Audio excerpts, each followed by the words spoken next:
अस्सलाम वालेकुम, क्या हाल है आप सबका। आई होप आप सब ठीक होंगे। हम पढ़ रहे हैं solution of ordinary differential equations.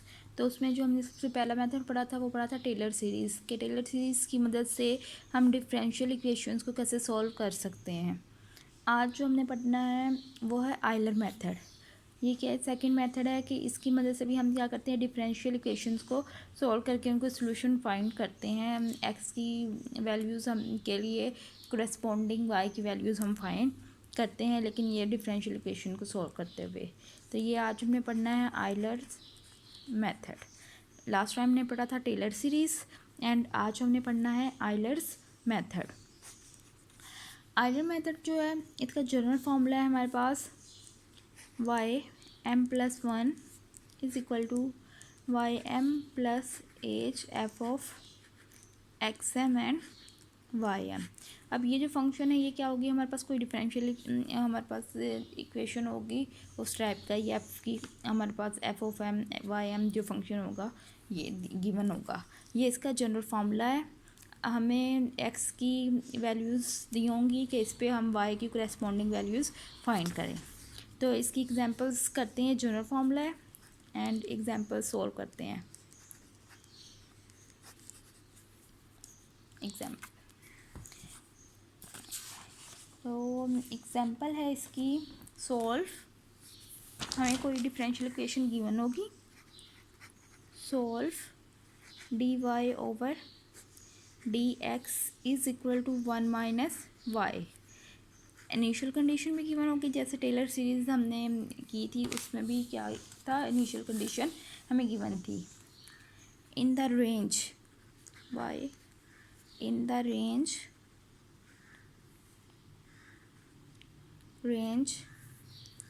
0 less or is equal to x s less or is equal to 0.3 using Euler method, using Euler method। इसको सॉल्व करते हैं हम, सॉल्यूशन इसका।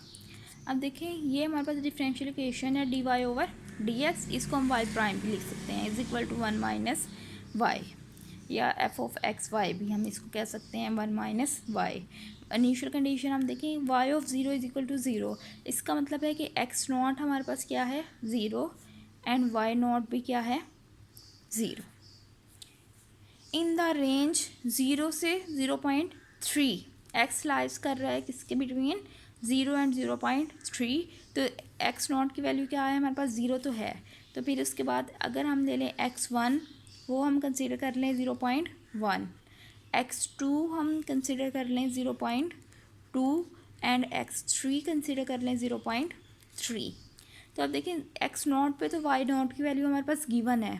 अब हमारे पास x1 x2 एंड x3 इन पे y की वैल्यूज़ हमें नहीं पता, तो ये हमें कैलकुलेट करनी है x के कोरेस्पोंडिंग y की वैल्यूज़। तो वो हम आइलर मेथड को यूज़ करते हुए इनको सॉल्व करते हैं इस डिफरेंशियल इक्वेशन को।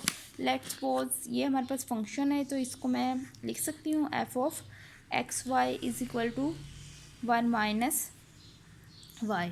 और क्योंकि हमारे पास ये जर्नल फॉर्मूला है, जर्नल में m की फॉर्म में है, तो मैं इस फंक्शन को F of X M Y M general form में अगर लिखूँ तो मेरे पास क्या बनेगा वन माइनस वाई एम। ये आ गया। अब स्टार्ट करते हैं इसको। एंड एज क्या है, साइज ऑफ इंटरवल। तो देखें मैंने कितने का डिफरेंस लिया है, 0 0.1 0.2 0.3। आप क्या कर सकते हैं इस टोटल का अगर एज निकालना चाहें हम, तो एज का फॉर्मूला क्या था, बी माइनस ए ओवर एन, बी माइनस ए ओवर एन। तो बी हमारे पास क्या है यहाँ पे 0.3, 0.3, ए क्या है 0 और एन क्या है 1 2 3 4 4 इंटरवल्स हैं, 4 वैल्यूज़ हैं सॉरी, लेकिन वैल्यूज़ 4 हैं, इंटरवल्स कितने हैं 3 हैं, इंटरवल्स हैं। एन क्या है नंबर ऑफ इंटरवल्स, इंटरवल 3 बनेंगे 0 से 0.1 तक, वन एक इंटरवल 0.1 से 0 से 0.1 तक एक इंटरवल, फिर 0.1 से 2 तक एक इंटरवल और फिर 2 से 3 तक एक इंटरवल, तो टोटल नंबर ऑफ इंटरवल्स हमारे पास क्या है, 3 हैं। तो इसके थ्रू हम वैल्यू कैलकुलेट कर लेंगे। तो एज की वैल्यू क्या आएगी, 0.1। ये फॉर्मूलास निकाल दिए मैंने इस टोटल, ये जो हमारे पास रेंज दी हुई है, इस टोटल रेंज के लिए अगर एज निकालना चाहें तो फिर हम ये फॉर्मूला लगा सकते हैं। और अगर हम जस्ट इन दोनों वैल्यूज़ के दरमियान देख लें, वो क्योंकि हम इक्वल इंटरवल्स के लिए ही है, तो फिर 0.1 में से 0 माइनस करेंगे तो 0.1, 0.2 में से 0.1 माइनस करेंगे तो भी 0.1, 0.3 में से 0.2 करेंगे तो भी 0.1। ये इक्वल इंटरवल्स में ये हमेशा एज क्या होगा, सेम रहेगा।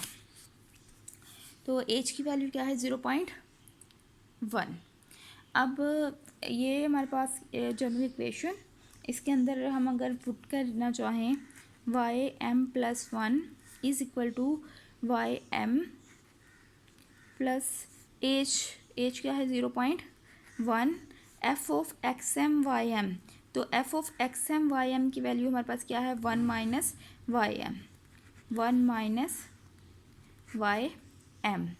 अब m क्या हो सकता है हमारे पास, देखें y0, y1, 2, 3। तो फिर m की वैल्यूज़ हमारे पास हम क्या ले सकते हैं, 0, 1, 2, 2 तक आ जाएंगी। y3 तक कैलकुलेट करना है ना, तो 2 तक m+1। तो इसके अंदर पुट कर देती हूँ मैं, जब m क्या हो, 0, 0 + 1 इज इक्वल टू, और अगर मैं इसको सिंप्लीफाई करना चाहूँ तो यहाँ से मैं इसको मज़ीद सिंप्लीफाई कर सकती हूँ, y(m) + 0.1 माइनस 0.1 y(m). तो देखिए ये भी y(m) है, ये भी y(m) है, तो इसमें से ये माइनस कर सकती हूँ मैं। तो ये मेरे पास क्या आ जाएगा, 0.1 प्लस ये 1 है इसका कोफिशिएंट, 1 में से 0.1 माइनस किया तो 0.9 y(m). ये आ गई है मेरे पास, ये इसकी ये वाली फॉर्म।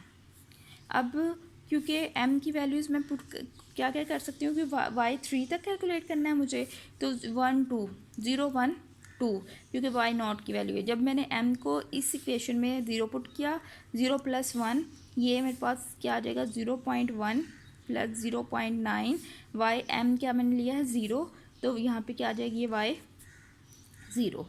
तो y1 is equal to 0.1 + 0.9 y0। तो y0 या y0 कह लें तो इसकी वैल्यू क्या है, 0। तो ये मैं 0 पुट किया, तो इसके ये इसे मल्टीप्लाई होकर 0 आ जाएगा। तो y1 की वैल्यू मेरे पास क्या आ गई, 0.1। तो ये y1 की वैल्यू कैलकुलेट हो गई 0.1। एंड नेक्स्ट ये y1 की वैल्यू आ गई है। जब m को क्या मैं पुट करूँ, 1, तो m क्या है, 1, 1 + 1, 0.1 प्लस 0.9, 0.9 y। अब m की वैल्यू क्या है, 1, तो y1, 0.1 + 0.9 y1 की वैल्यू आ गई मेरे पास, वो क्या है, 0.1।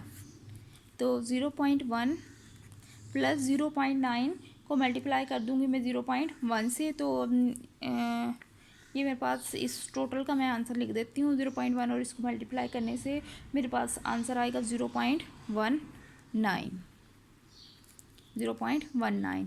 तो ये मेरे पास क्या आ गई है, 1 और 1 2। y2 की भी वैल्यू आ गई है। हमने कहाँ तक कैलकुलेट करना है, x3 तक वैल्यूज़ हैं, तो इसके कोरेस्पॉन्डिंग हमें y3 भी चाहिए। तो फिर अब m क्या पुट करूँगी, यहाँ पे मैंने m क्या किया था, 1। जब m क्या हो, 2, तो इस फॉर्मूला में जब मैं पुट करूँगी m2, तो y2 + 1, 0.1 + 0.9 y(m). अब m क्या है हमारे पास, 2, तो y2 आ गया ये मेरे पास। तो 0.1 + 0.9 y2 की भी वैल्यू आ गई, वो क्या है, 0.19। तो 0.19 ये मैंने इसके अंदर पुट कर दी। अब इसको मैंने जब सोल्व किया तो y3 की वैल्यू मेरे पास आ गई है 0.271। तो ये y3 भी कैलकुलेट हो गया है। तो यही हमने वैल्यूज़ चाहिए थी। अब अगर मैं इसके इन एक्स के अकॉर्डिंग वैल्यूज़ को लिखना चाहूँ तो किस फॉर्म में लिखूँगी कि y(0.2 1 पे क्या आई है 0.1, y ऑफ 0.2 पे मेरे पास क्या है 0.19 and y of 0.3 mean x3 के करस्पॉन्डिंग वैल्यू क्या आई है 0.271। तो ये मुझे 0.12 एंड 3 पे, क्योंकि एक्स नॉट जो था वो क्या था ज़ीरो पे, तो वाई नॉट क्या था 0। जब 0.1 था तो वाई की वैल्यू 0.1 आई, एक्स 0.2 था तो 0.19 और एक्स यानी x3 के करस्पॉन्डिंग हमारे पास y3 क्या आया है 0.271। तो ये हमारे पास क्या है आइलर मेथड के थ्रू डिफरेंशियल इक्वेशन को सॉल्व करना। इसकी एक और एग्जांपल भी करते हैं हम।